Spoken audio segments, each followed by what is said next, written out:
قل هل ننبئكم بالأخسرين أعمالا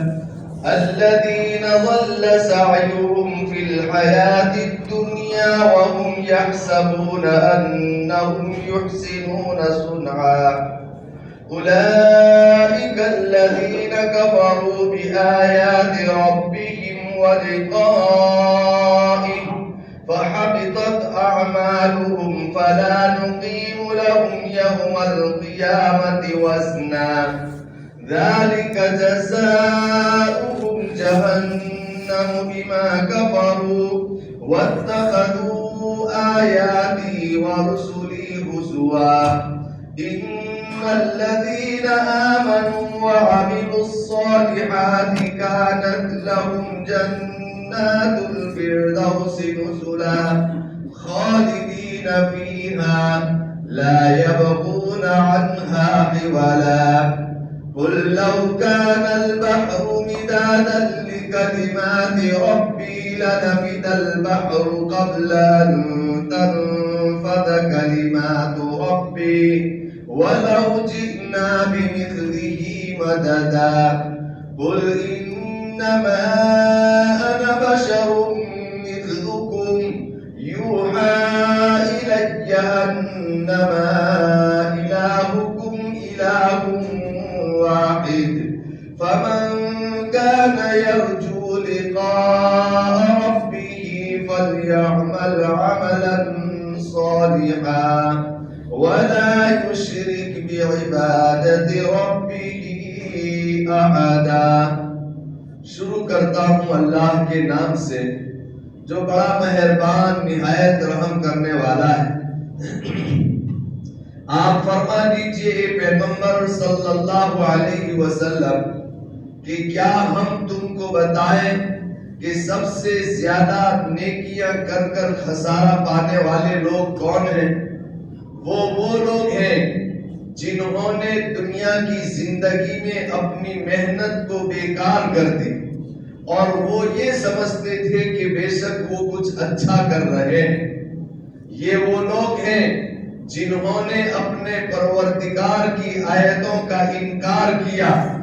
اور اپنے پروردگار کی ملاقات کا انکار کیا.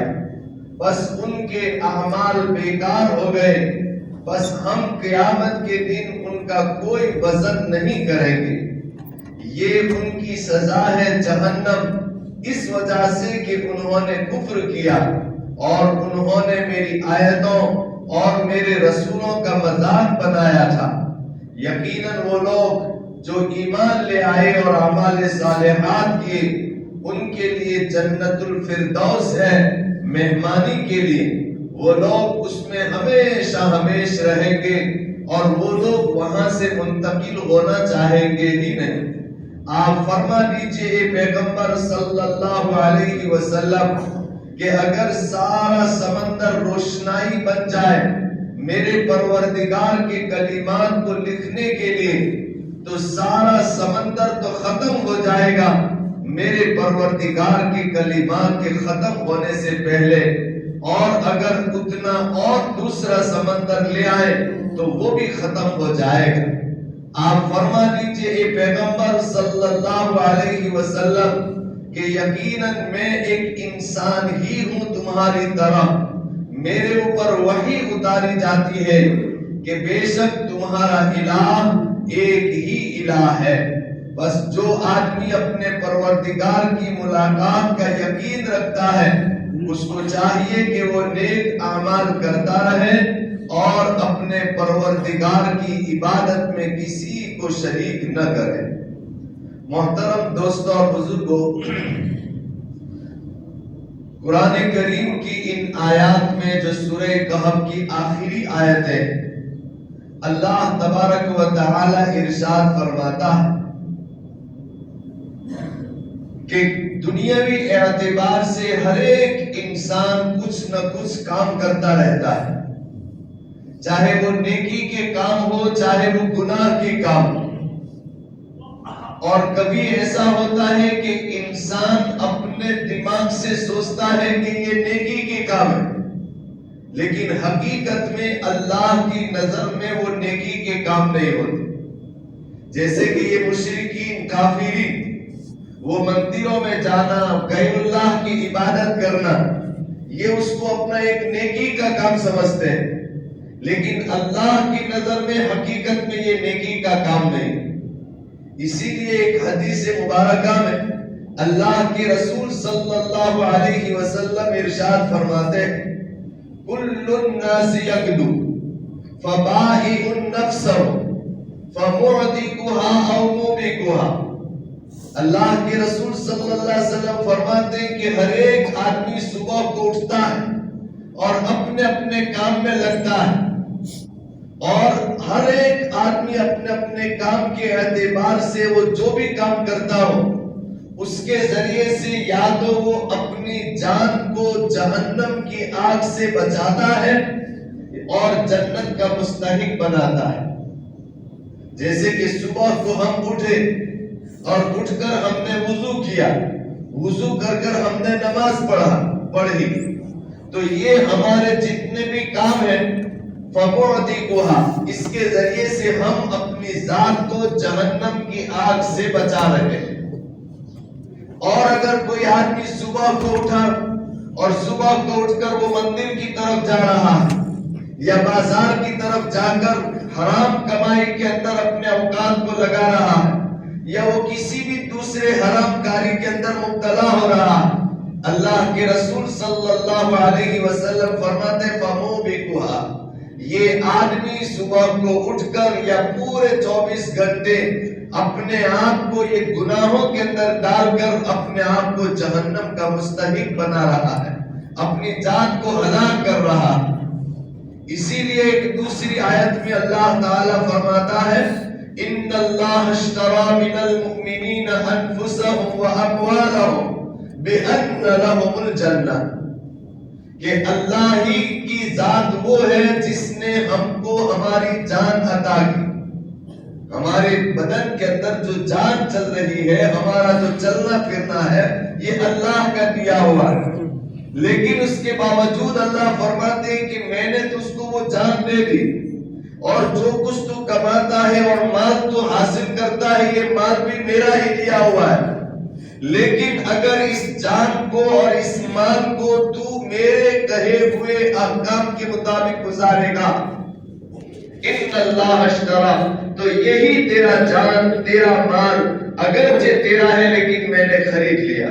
اب تو میری اطاعت میں اس کو گزارے گا تو اس کے بدلے میں بِأَنَّ لَهُمُ الْجَنَّةِ، اس کے بدلے میں ان لوگوں کو جنت عطا کروں گا. تو بہرحال اس آیت میں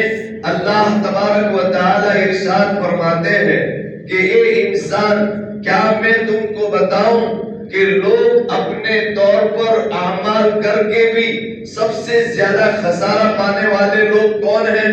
وہ لوگ ہیں جو بیچارے اپنے آپ کو عبادت میں نیکیوں میں کھپاتے ہیں، لیکن وہ غلط راستے پر ہونے کی وجہ سے ان کی یہ ساری نیکیاں قیامت کے دن بیکار جائے گی. ان کو ان کے اس عمل کے اوپر کوئی ثواب ملنے والا نہیں، اس لیے کہ وہ ہدایت کے اوپر نہیں. جیسے کہ ہم نے پڑھا کہ چاہے کوئی کتنا بھی نیکیاں کرتا رہے لیکن جب تک وہ صاحب ایمان نہیں وہاں تک اس کی ساری نیکیاں بیکار ہیں. حدیث پاک کے اندر ایک مرتبہ کچھ صحابہ کرام رضوان اللہ تعالی علیہ مجمعین نے نبی کریم صلی اللہ علیہ وسلم سے ایک سوال پوچھا کہ اللہ کے رسول صلی اللہ علیہ وسلم، ایک انسان حالت کفر میں لیکن وہ بھی کچھ نیکیاں کرتا ہے، جیسے کہ کافر لوگ بھی صدقہ کرتے ہیں، چیریٹی کرتے ہیں، یتیموں کو کھلاتے ہیں پلاتے ہیں، یہ ایک نیکی. اللہ کے رسول صلی اللہ علیہ وسلم سے پوچھا کہ یہ ہم حالت کفر کے اندر جو نیکیاں کرتے ہیں اس کا ثواب ملے گا یا نہیں ملے گا؟ رسول اللہ صلی اللہ علیہ وسلم نے ارشاد فرمایا اگر یہ آدمی حالت کفر میں نیکیاں کرتا ہے اور اس کے بعد اللہ اس کو ایمان کی توفیق دیتا ہے، تب تو حالت کفر میں کی ہوئی نیکیاں اور یہ اسلام لانے کے بعد کی ہوئی نیکیاں اس کا ثواب اللہ تبارک و تعالی اس کو عطا فرمائے گا۔ لیکن اگر اس نے اپنی زندگی حالت کفر میں ہی گزار دی تو پھر ایمان کے بغیر چاہے اس نے کتنی بھی نیکیاں کیوں نہ کی ہو،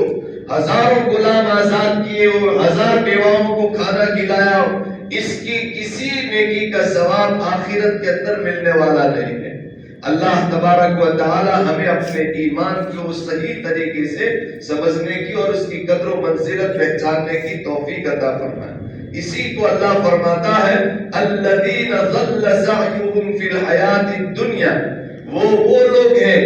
جن کی ساری کوشش دنیا کی زندگی کے اندر بیکار ہو گئی، وَهُمْ يَحْسَبُونَ، اور بیچارے وہ تو خود یہ سمجھتے تھے انہم یحسنون صنعا کہ وہ کچھ اچھے کام کر رہے ہیں، لیکن ایمان نہ ہونے کی وجہ سے ان کے یہ سارے اچھے کام بیکار ہو جائے۔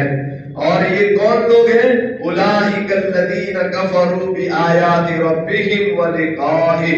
یہ وہ لوگ ہیں جنہوں نے اپنے پروردگار کی آیتوں کا یعنی قرآن کریم کا نہیں مانا، قرآن کریم کو ٹھکرا دیا، اور قیامت کے دن کو اور مرنے کے بعد ایک دن اللہ کے سامنے حاضر ہونا ہے اس عقیدے کو نہیں مانا۔ وَلِقَائِ فَحَبِطَتْ أَعْمَالُهُمْ، تو ان کے سارے اعمال بیکار ہیں۔ فَلَا نُقِيمُ لَهُمْ يَوْمَ الْقِيَامَةِ وَزْنًا، قیامت کے دن ان کا ذرہ برابر بھی وزن نہیں ہوگا۔ دیکھیے حدیث پاک میں اللہ کے رسول صلی اللہ علیہ وسلم نے ارشاد فرمایا کہ جب میدان محشر کے اندر سارے انسان حاضر ہو جائیں تو ہر ایک کے اعمال تولے جائیں۔ اس کے بارے میں قرآن اور حدیث مبارکہ میں 3 طرح کے الفاظ ہیں۔ بعض حدیث میں ہے کہ اعمال نامے تولے جائیں، یعنی ہم نے یہ جتنے بھی نیکی کے کام یا گناہ کے کام کیے ہیں ہمارے کندھے کے اوپر کرامن کاتبین فرشتے بیٹھے ہوئے اور وہ سارے اعمال لکھتے ہیں۔ تو اب یہ نیکیوں کے جو رجسٹر ہیں، گناہوں کے جو رجسٹر ہیں، قیامت کے دن ترازو کے اندر رکھے جائیں گے۔ ایک پلڑے کے اندر نیکیوں کے رجسٹر، دوسرے پلڑے کے اندر گناہوں کے رجسٹر۔ فَأَمَّا مَنْ ثَقُلَتْ مَوَازِينُهُ فَهُوَ فِي عِيشَةٍ رَاضِيَةٍ، اگر نیکیوں کا پلڑا بھاری ہو گیا تو ہماری کامیابی۔ وَأَمَّا مَنْ خَفَّتْ مَوَازِينُهُ، لیکن اگر نیکیوں کا پلڑا ہلکا رہا اور گناہوں کا پلڑا بھاری ہو گیا فَأُمُّهُ هَاوِيَةٌ، تو اس کا ٹھکانہ ہاویہ یعنی جہنم۔ تو اس حدیث سے تو معلوم ہوا کہ اعمال نامے تو لے جائے۔ یہاں پر اللہ تبارک و تعالیٰ فرماتا ہے فَلَا نُقِيمُ لَهُمْ يَوْمَ الْقِيَامَةِ وَزْنًا، یہ انسان کا کوئی وزن ہی نہیں ہوگا۔ اس سے بعض علماء فرماتے ہیں کہ قیامت کے دن انسان تولے جائیں گے، اور یہ کوئی بعیدی بات نہیں۔ دیکھیے آج کے زمانے کے اندر ہر چیز کے وزن کرنے کا کانٹا الگ الگ ہے۔ اگر انسان کے اس کی باڈی کا وزن کرنا ہے وزن کانٹا تو وہ اس کے گوشت وغیرہ کا کتنا وزن ہے وہ بتا دے گا، لیکن اگر اس کا بلڈ پریشر کتنا ہے اس کے وزن کا حساب لگانا ہو تو اس کو کریں گے تو وہ بلڈ پریشر کا حساب بتا دے گا۔ اس کے اندر شوگر کتنی ہے وہ دیکھنا ہو تو اس کا وزن بھی الگ ہوتا ہے، وہ آپ کے بدن کے اندر کتنا شوگر ہے وہ۔ تو آج جس طریقے سے دنیا کے اندر وزن کرنے کے ہر ایک کے الگ الگ اسٹائل، کہ اگر شوگر ناپنا ہو تو یہ اس طریقے سے ناپیں گے، پریشر ناپنا ہو تو اس طریقے سے ماپیں گے، وزن ناپنا ہو تو اس طریقے سے مانگیں گے۔ قیامت کے دن اللہ تبارک و تعالی جو ترازو رکھے گا، جو وزن رکھے گا، وہ وزن کانٹا اس طریقے کا ہوگا کہ اس کے اوپر بٹھانے سے یا اس کے اوپر رکھنے سے انسان کا گوشت کتنا ہے وہ نہیں بتائے گا، بلکہ اس کے اعمال نیک اور برے کتنے ہیں وہ بتائے گا۔ تو آج کے زمانے کے اندر اس بات کو سمجھنا کوئی مشکل بات نہیں کہ جس طرح سے آج شوگر ناپنے کا وزن کانٹا الگ، بلڈ پریشر کا وزن کانٹا الگ، قیامت کے دن اللہ تبارک و تعالی جو وزن ترازو رکھے گا، اس ترازو کی کیفیت اور اس کی خصوصیت یہ ہوگی کہ وہ ہمارے اعمال کے اعتبار سے بتائے گا کہ اس کے اندر کتنا وزن ہے۔ اسی کو اللہ فرماتا ہے فَلَا نُقِيمُ لَهُمْ يَوْمَ الْقِيَامَةِ وَزْنًا۔ تو ایک تو یہ ہے کہ اعمال نامے تولے جائیں، دوسرا یہ کہ خود انسان تولا جائے، اور تیسری بعض احادیث کے اندر اللہ کے رسول صلی اللہ علیہ وسلم کا ارشاد ہے، اس کا مطلب یہ کہ اعمال بھی تولے جائیں گے، اعمال نامے بھی تولے جائیں گے، اور صاحب عمل یعنی انسان کو بھی ناپا جائے گا۔ خود انسان کو بھی اللہ ترازو میں رکھے گا، جس سے پتا چل جائے گا کہ یہ کتنا اچھا اور کتنا کھوٹا ہے۔ پھر اس کے اعمال نامے بھی تولے جائیں گے، اور خود اس نے جو نیکیاں کی ہے، نماز اس کا ایک وزن، روزے اس کا ایک وزن، زکات اس کا ایک وزن، حج اس کا ایک وزن، ہم نے جو تسبیحات پڑھی اس کا ایک وزن، تو یہ بھی تولا جائے۔ اللہ تعالیٰ کی قدرت سے کوئی بعید نہیں ہے کہ انسان بھی تولے جائیں گے، انسان کے اعمال بھی تولے جائیں گے، اور انسان کے اعمال نامے بھی تولے جائیں گے۔ اسی کو اللہ تعالیٰ فرماتا ہے وَحَبِطَتْ أَعْمَالُهُمْ فَلَا نُقِيمُ لَهُمْ يَوْمَ الْقِيَامَةِ وَزْنًا ذَلِكَ جَزَاؤُهُمْ جَهَنَّمُ۔ اللہ فرماتے ہیں جس انسان نے اپنی زندگی حالت کفر میں گزاری، اس کا ٹھکانہ جہنم ہے، اس کے کفر کی وجہ سے، اور اس وجہ سے کہ انہوں نے دنیاوی زندگی میں میرے قرآن کو ٹھکرایا، میرے رسولوں کو ٹھکرایا۔ ہاں، جو لوگ ایمان لے آئے اور اعمال صالحات کیے، کانت لہم جنات الفردوس نزلا، تو ان کے لیے جنت الفردوس ہوگی ان کی مہمانی کے لیے۔ حدیث پاک کے اندر اللہ کے رسول صلی اللہ علیہ وسلم نے ارشاد فرمایا کہ جنت کے بہت سارے درجات ہیں، جنت عدن، جنت الفردوس، اور بہت ساری جنت المأویٰ، بہت ساری جنتیں، اور انسان جس اعمال کے اعتبار سے وہ جس جنت کا حقدار ہوگا، اللہ تعالیٰ اس کو اس جنت کے اندر ٹھکانہ دے گا۔ لیکن رسول اللہ صلی اللہ علیہ وسلم نے فرمایا فَإِذَا سَأَلْتُمُ اللَّهَ الْجَنَّةَ فَاسْأَلُوا الْفِرْدَوْسَ، اگر تم اللہ سے جنت کے لیے دعا مانگو تو اللہ تعالیٰ سے جنت الفردوس کی دعا مانگا کرو، فَإِنَّهُ أَعْلَاهَا، اس لیے کہ جنت الفردوس یہ سب سے اونچی گریڈ کی جنت ہے۔ تو اسی کو اللہ فرماتے ہیں کہ جو لوگ نیک اعمال کرنے والے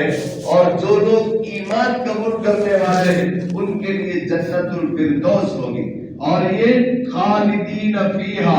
وہ لوگ اس جنت میں ہمیشہ ہمیشہ رہیں گے، اور اس جنت کے اندر ان کو اتنا اچھا لگے گا کہ لا یبغون عنہا حولا، وہ بذات خود جنت سے کسی اور جگہ جانے کا تلاش ہی نہیں کریں گے، ان کے دل کے اندر خیال بھی نہیں آئے گا۔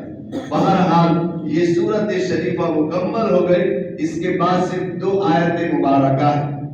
اس آیت مبارکہ کے بارے کے اندر شان نزول جو بھی ہو، لیکن اس کی تفسیر کے اعتبار سے خلاصہ یہ نکلتا ہے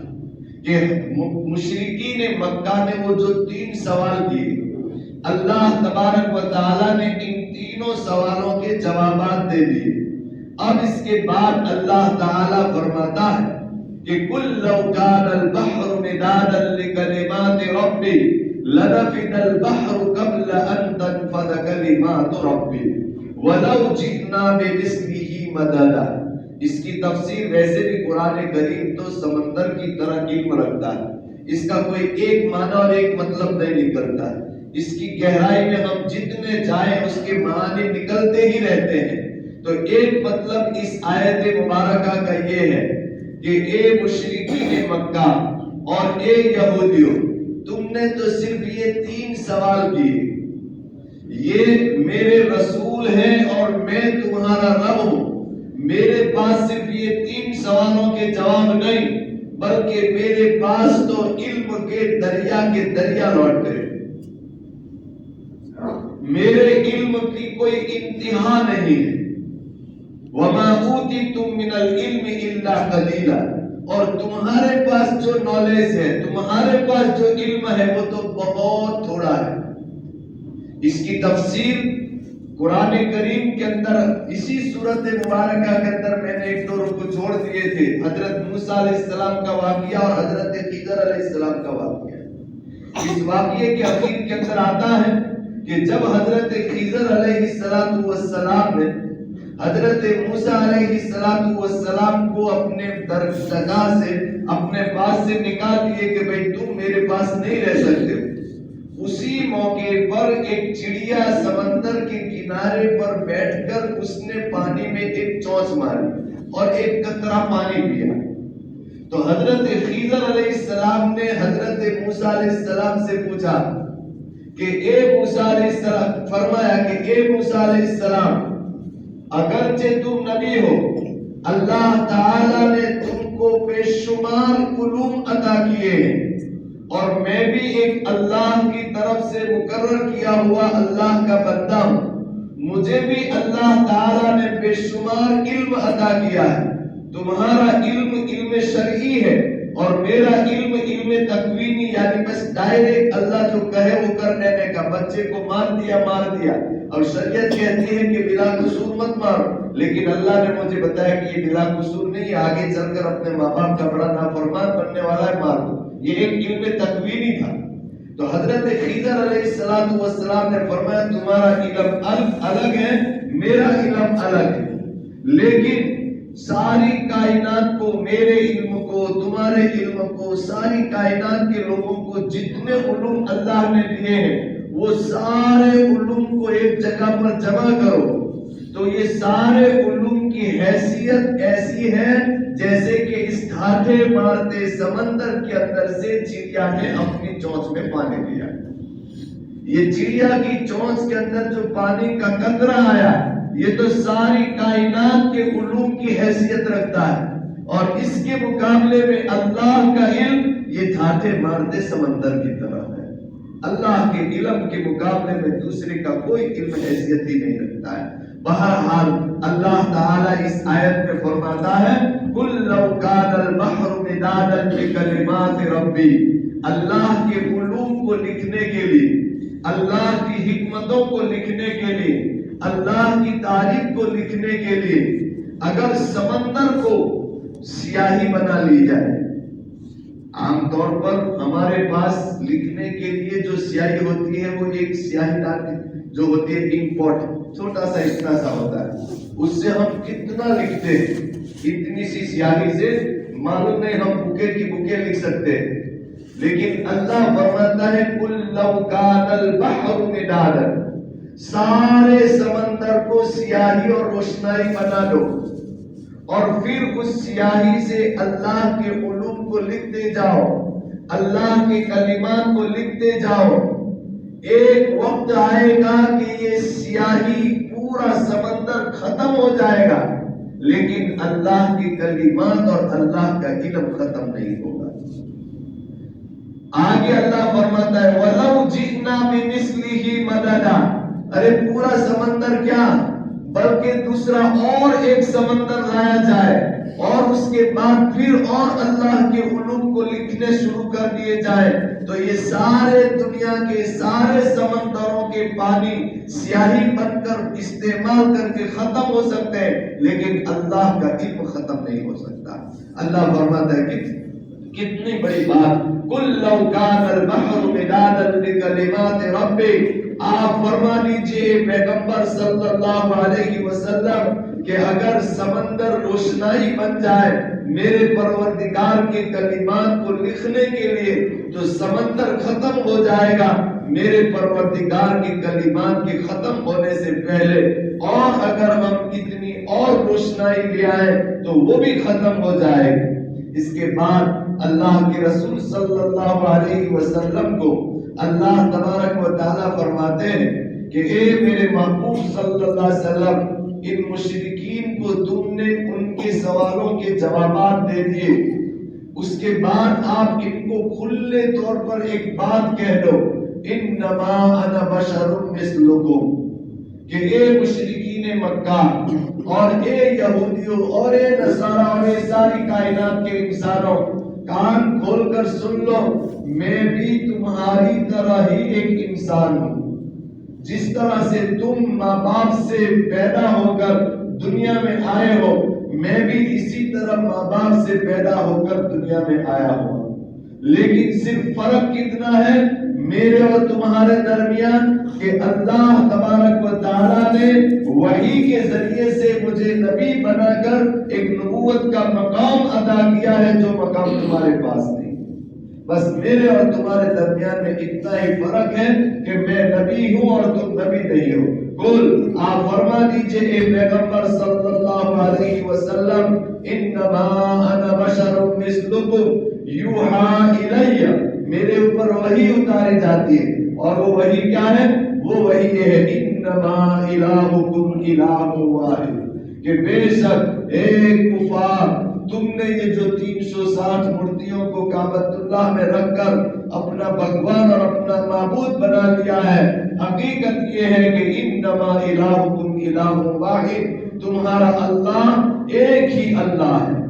لہذا اب جو بھی آدمی یہ یقین رکھتا ہے کہ اس کو ایک دن اس کے اللہ کے سامنے حاضر ہونا ہے، فَلْيَعْمَلْ عَمَلًا صَالِحًا، اس کو چاہیے کہ وہ نیک اعمال کرتا رہے، وَلَا يُشْرِكْ بِعِبَادَةِ رَبِّهِ أَحَدًا، اور اپنے پروردگار کی عبادت میں کسی کو شریک نہ کرے۔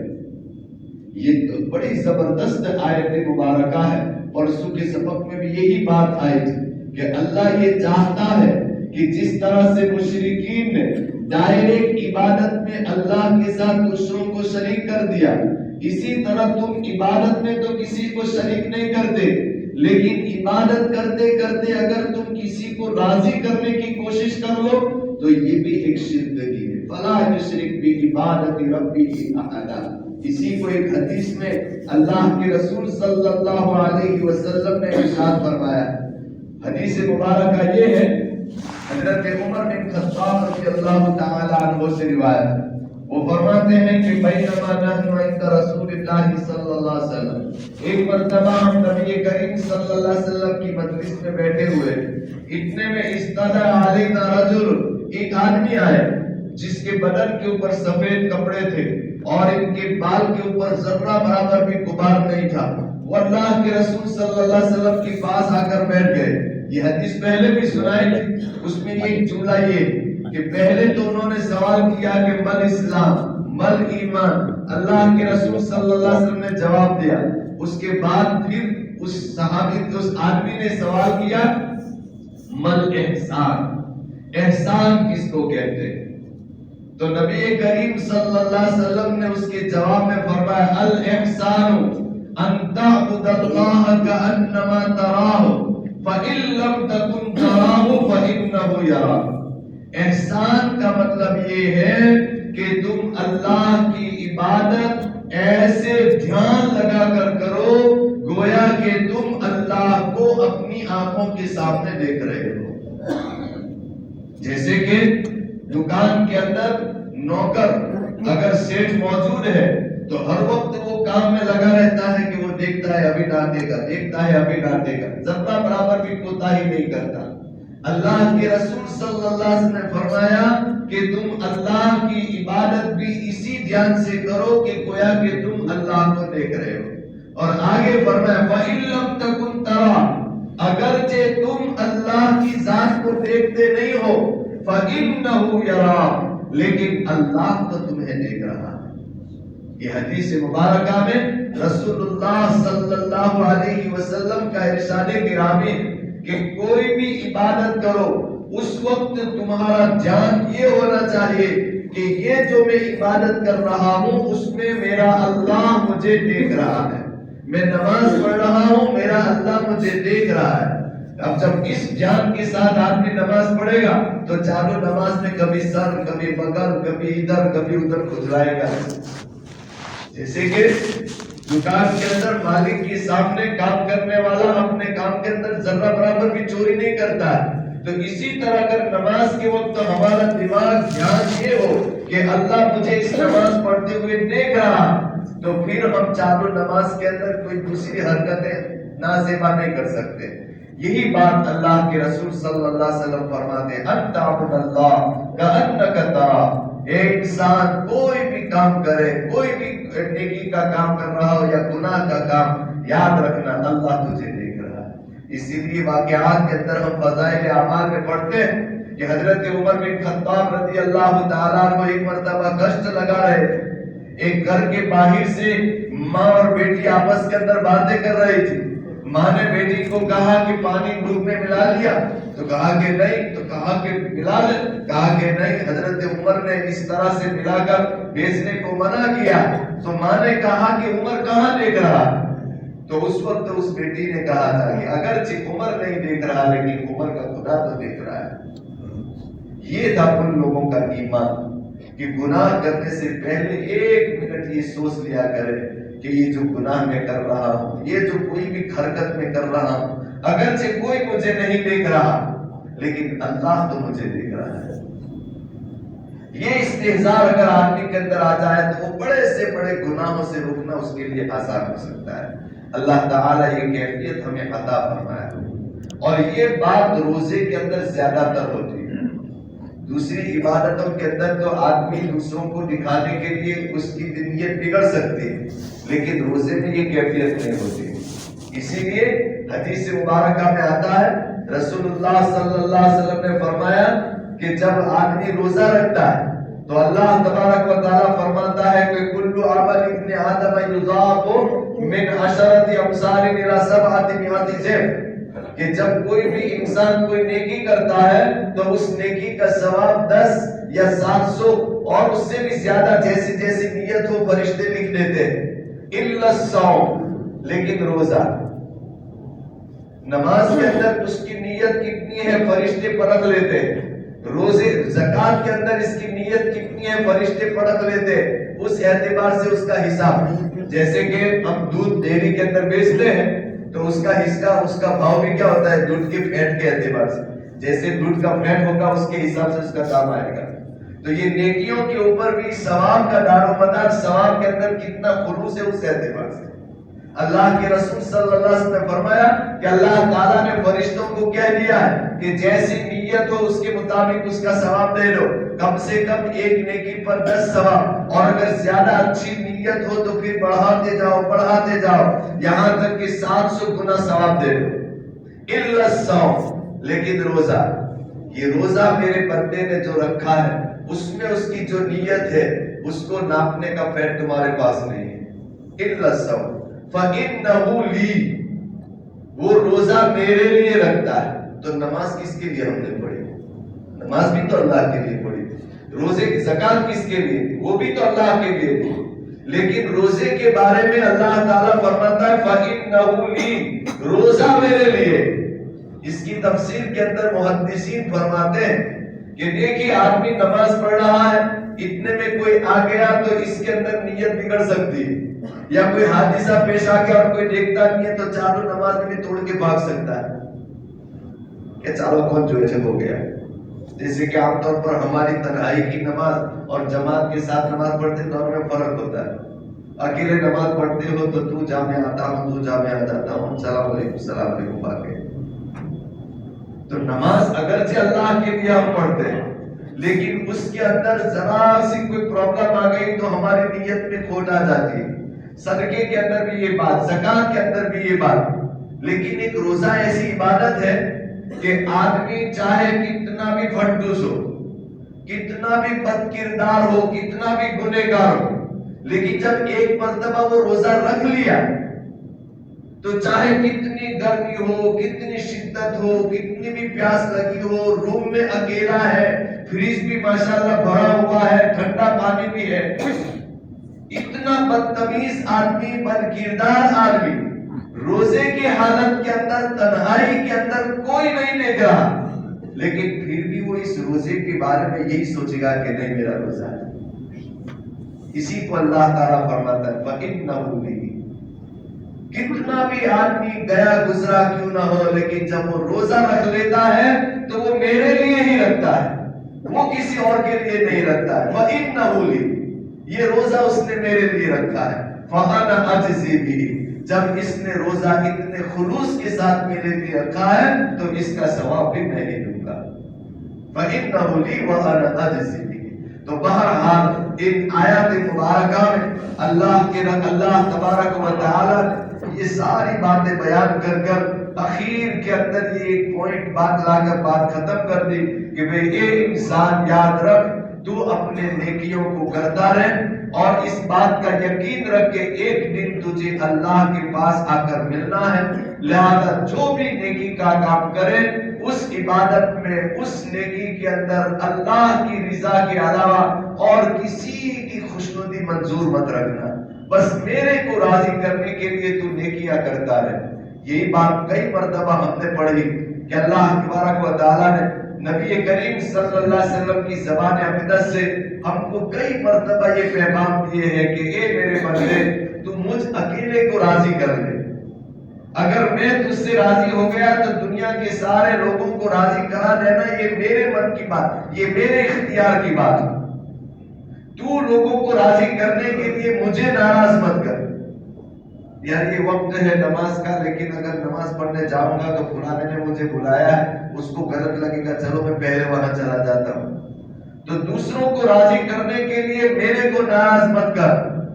اگر تو دوسروں کو راضی کرنے کے لیے جائے گا تو وہ تو راضی نہیں ہوگا، اس لیے کہ ایک کو راضی کرے گا دوسرا ناراض، دوسرے کو راضی کرے گا تیسرا ناراض، کتنوں کو خوش کرتے پھریں گے۔ اللہ کے رسول صلی اللہ علیہ وسلم فرماتے ہیں کہ اللہ تعالیٰ نے فرمایا اے میرے بندے تو میرے کو راضی کر لے، ساری کائنات کو تیرے فیور میں میں کر دوں گا، اور اگر تو خود لوگوں کو راضی کرنے کی فکر میں پھرتا رہے گا تو دنیا والے تو تجھ سے کبھی راضی نہیں ہوں گے، ایک کو راضی کریں گے دوسرے 5 ہمارے خلاف کھڑے ہوں گے، دنیا والے تو تجھ سے راضی نہیں ہوں گے، لیکن میں بھی تجھ سے ناراض رہ جاؤں گا۔ تو یہ بات اللہ تعالیٰ فرماتا ہے وَلَا يُشْرِكْ بِعِبَادَةِ رَبِّهِ أَحَدًا، اپنے پروردگار کی عبادت میں، اپنے پروردگار کو راضی کرنے میں اور کسی کو شریک نہ کرو۔ یہ سورہ کہف الحمدللہ ختم ہوئی، اور سورہ کہف کے بارے میں ہم نے شروع کے اندر پڑھا کہ نبی کریم صلی اللہ علیہ وسلم نے فرمایا ہے کہ جو آدمی سورہ کہف کی شروع کی 10 آیت یا اخیر کی 10 آیت یا پوری سورہ کہف جمعہ کے دن پڑھتا ہے، اللہ تبارک و تعالیٰ اس پڑھنے کی عادت کی وجہ سے اس کو دجال کے فتنے سے محفوظ رکھے گا۔ اور ویسے بھی قرآن کریم کو پڑھنے کی عادت یہ ہمارے اندر ہونا چاہیے، معمول ہونا چاہیے۔ الحمدللہ یہ رمضان کے مہینے کے اندر ہم نے قرآن شریف بہت اچھی طرح سے پڑھا، کسی نے 2 قرآن ختم کیے، کسی نے 3، کسی نے 5، کسی نے اس سے بھی زیادہ، یہ اللہ کی توفیق سے۔ اور یاد رکھیں، میں نے ایک بات آپ کو یہ بات بھی کہی تھی شاید کہ حضرت امام احمد بن حنبل رحمۃ اللہ علیہ انہوں نے اللہ تبارک و تعالیٰ کو خواب میں دیکھا، تو حضرت امام احمد رحمۃ اللہ علیہ نے پوچھا کہ اے اللہ بما اتقرب بک، میں تیرا قرب کیسے حاصل کر سکتا ہوں، میں تیرے قریب کیسے آ سکتا ہوں، میں تیرا مقرب کیسے بن سکتا ہوں، میں تیرا ولی کیسے بن سکتا ہوں۔ تو اللہ تبارک و تعالیٰ نے خواب میں حضرت امام احمد بن حنبل رحمۃ اللہ علیہ سے فرمایا بھی تلاوت القرآن، قرآن کی تلاوت کرتا رہے تو میرا قرب حاصل کرتا رہے گا۔ اس کے بعد امام احمد بن حنبل رحمۃ اللہ علیہ نے پوچھا بفہم او بلا فہم، قرآن سمجھ کر پڑھوں کہ بغیر سمجھ کے ایسے ہی پڑھتا رہوں تو بھی تیرا قرب ملے گا؟ تو اللہ تبارک و تعالیٰ نے حضرت امام احمد رحمۃ اللہ علیہ کو خواب میں فرمایا بفہم و بلا فہم، سمجھ کر پڑھے گا تو بھی اور بغیر سمجھ کے پڑھے گا تو بھی تجھے میرا قرب ملتا رہے گا۔ اور اس کی ایک واضح نشانی کہ بغیر سمجھ کر پڑھنے پر بھی اللہ کا قرب ملتا ہے، یہ ہے کہ پہلے ہی سپارے کے اندر ہم پڑھتے ہیں الف لام میم، یہ قرآن، اور آج تک کوئی مائے کا لام، کوئی عالم ایسا نہیں گزرا جس نے اس کا ترجمہ کیا اور اس کو سمجھا۔ یہ اللہ اور اللہ کے رسول صلی اللہ علیہ وسلم کے درمیان کا ایک موڈ، ہم اس کو پڑھتے ہیں۔ معلوم ہوا کہ قرآن کریم کوئی پڑھ کر سمجھ کر پڑھے تو بھی اور بغیر سمجھے پڑھے تو بھی قرآن کا جو فائدہ ہے اس کو مل کے رہے گا۔ اس لیے کہ اگر سمجھ کر ہی پڑھنا ہوتا تو یہ الف لام میم کو ہم سمجھ کر نہ پڑھتے، پھر بھی اللہ تبارک و تعالیٰ اس کا ثواب دیتا ہے۔ تو بہرحال قرآن کریم کی تلاوت چاہے ہماری سمجھ میں آئے یا نہ آئے، مطلقاً اس تلاوت قرآن کریم کے ذریعے سے اللہ تبارک و تعالیٰ کا قرب ہم کو ملتا ہے۔ بلکہ مولانا قمر الزمان صاحب نے سے 2-3 دن پہلے مجلس کے اندر فرمایا تھا کہ قرآن کریم کی تلاوت کرنے کا جس کو عادت بن گئی، سمجھ لو کہ وہ اللہ کا ولی بن گیا ہے۔ اس لیے کہ قرآن کریم کی تلاوت سے بڑھ کر دوسری کوئی نیکی ہے ہی۔ نماز میں بھی تو قرآن پڑھا جاتا ہے، تو قرآن کریم ایک اللہ تبارک و تعالیٰ کی ایسی مقدس کتاب ہے کہ اس کو پڑھنے کی جس کو توفیق مل گئی، سمجھ لو کہ وہ اللہ کا ولی بن گیا ہے۔ اللہ تبارک و تعالیٰ ہمیں زیادہ سے زیادہ قرآن کریم کی تلاوت کی اللہ تعالیٰ ہمیں پابند بنائے اور روزانہ کچھ نہ کچھ قرآن کریم کو پڑھنے کا اپنی زندگی کے اندر معمول بنا ہے۔ اس لیے کہ آگے انہوں نے فرمایا کہ قرآن ایک ایسی مقدس کتاب ہے کہ جس کسی کو بھی اس قرآن کے ساتھ جس طریقے کا بھی تعلق ہو جائے گا، یہ دنیا کا سب سے افضل بن جائے گا۔ دیکھیں یہ کاغذ ہے، دنیا میں بے شمار کاغذ ہے، لیکن جب اس کاغذ کے اوپر قرآن لکھا گیا تو دنیا کے سارے کاغذوں کے اندر یہ کاغذ افضل بن گیا۔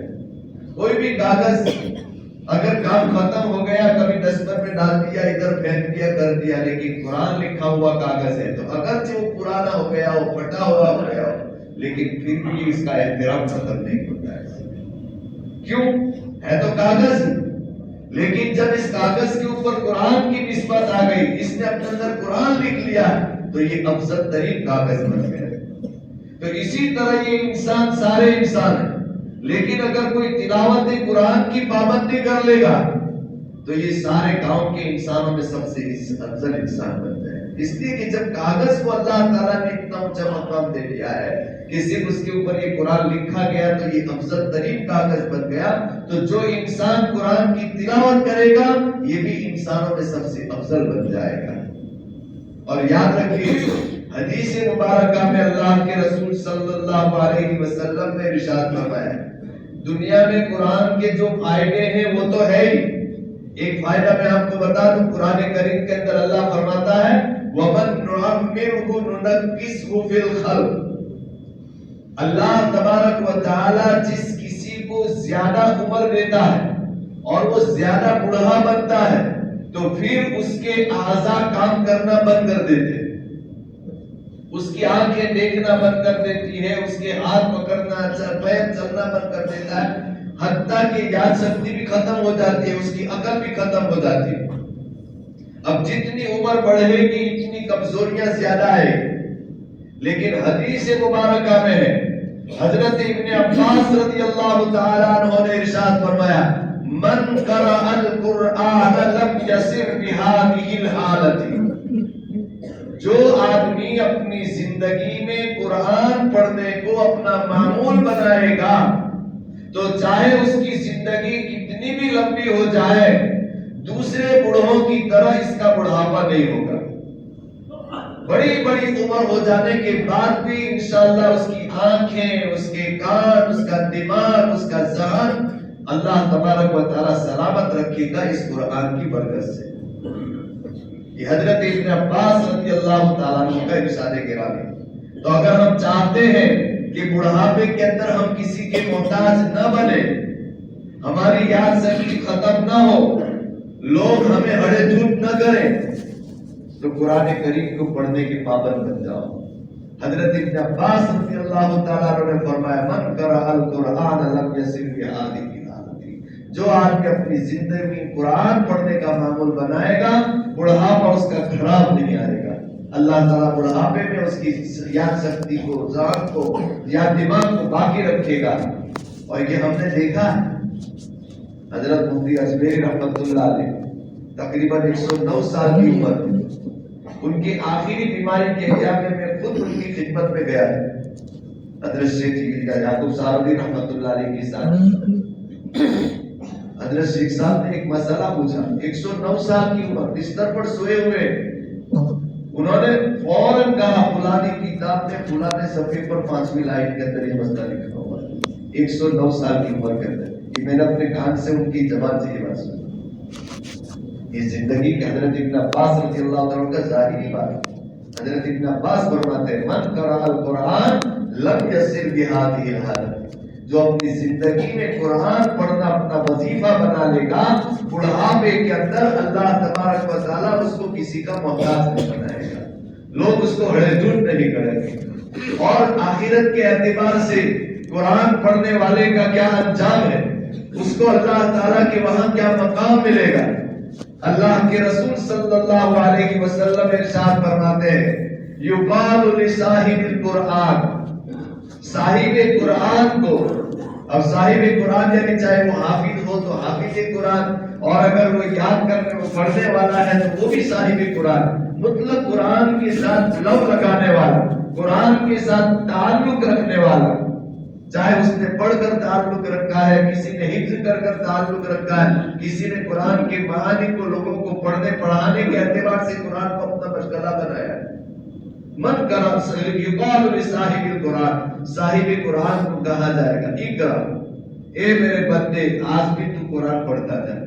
ورتل کما کنت ترتل فی الدنیا، اور اسی طرح پڑھنا جس طرح دنیا میں پڑھتا ہے، دنیا میں اگر دیکھ کر پڑھتا تھا تو دیکھ کر پڑھتا جا،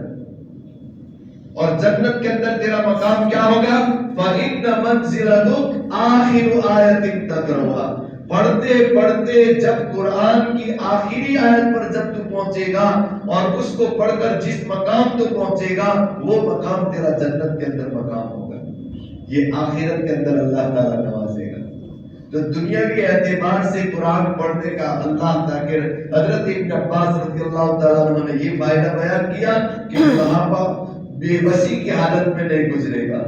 اور آخرت کے اعتبار سے اللہ کے رسول صلی اللہ علیہ وسلم نے قرآن پڑھنے کا یہ فائدہ بیان کیا ہے کہ بس جنت کے اندر کو قرآن پڑھتا جا، اور جہاں تیری تلاوت ختم ہوگی وہاں تیرا مقام ختم ہوگا، وہ آخری آیت پر تیرا مقام اللہ تعالیٰ دماغ کے لیے سورہ کہف پڑھنے کا پابند بنائے، اور آڑے دنوں کے اندر ہر روزانہ مغرب کے بعد سورہ واقعہ پڑھنے کی جو فضیلتیں ہیں اس اعتبار سے مغرب بعد سورہ واقعہ کے پابند بن جائیں، اور اپنے معمول کے اعتبار سے روزانہ کم سے کم کوارٹر پارا یہ پڑھنے کا اپنی زندگی کا ایک معمول بنا دیں، اور جو جتنا زیادہ پڑھے گا اللہ تبارک و تعالیٰ دنیاوی اور اخروی اعتبار سے اس کو اتنا ہی زیادہ نوازے گا۔ اللہ تبارک و تعالیٰ ہمیں قرآن کی عظمت سمجھنے کی توفیق عطا فرمائے، قرآن کی تلاوت کا پابند بنائے، اور اللہ تعالیٰ ہمارے گھروں کے اندر قرآن کے صداؤں کو گونجنے کا ماحول پیدا فرمائے۔ وآخر دعوانا الحمدللہ رب العالمین۔ اللهم صل على سيدنا ومولانا محمد وعلى آل سيدنا ومولانا محمد وبارك وسلم۔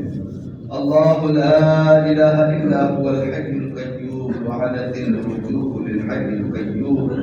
لا إله إلا أنت سبحانك إنا كنا من الظالمين، لا إله إلا أنت سبحانك إنا كنا من الظالمين، يا أحد الصمد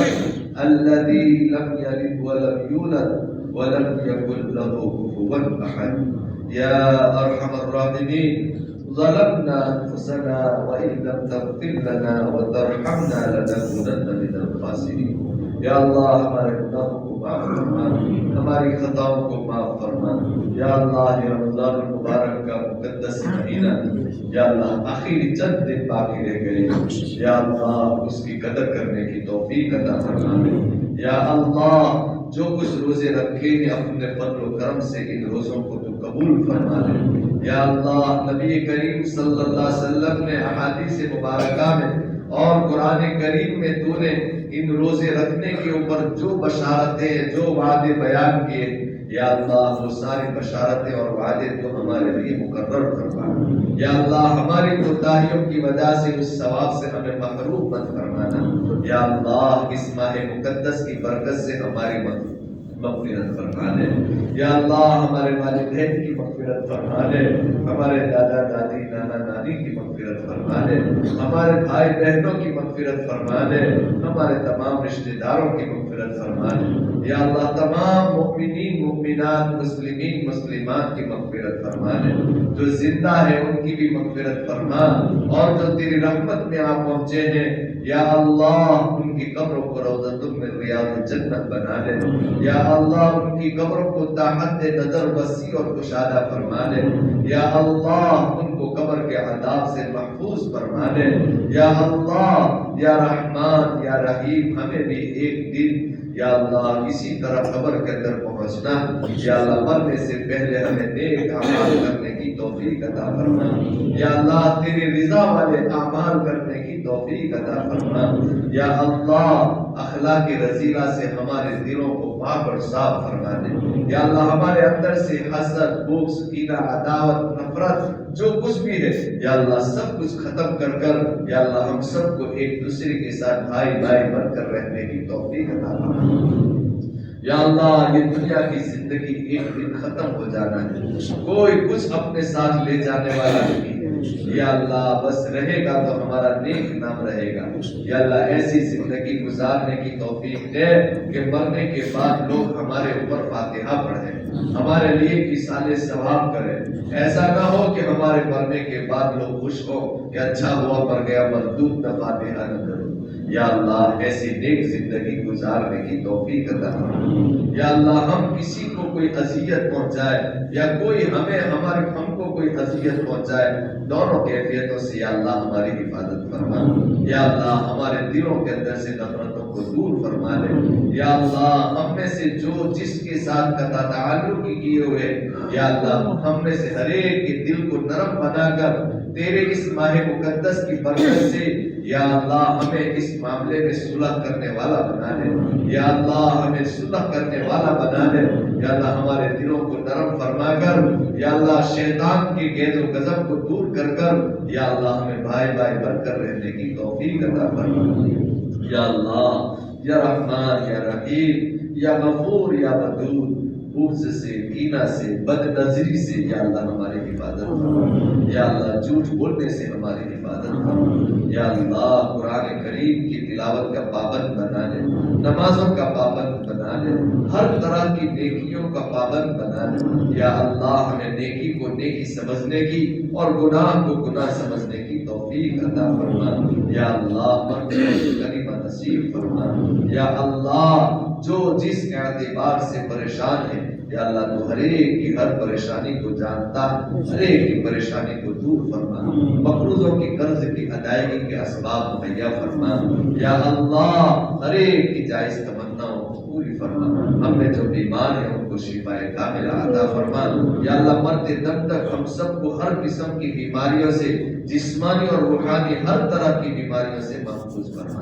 اللهم ربنا تقبل منا انك انت السميع العليم وتب علينا يا مولانا انك انت التواب الرحيم وصلى الله تعالى على خير خلقه ونور عرشه عما يصفون والسلام على المرسلين والحمد لله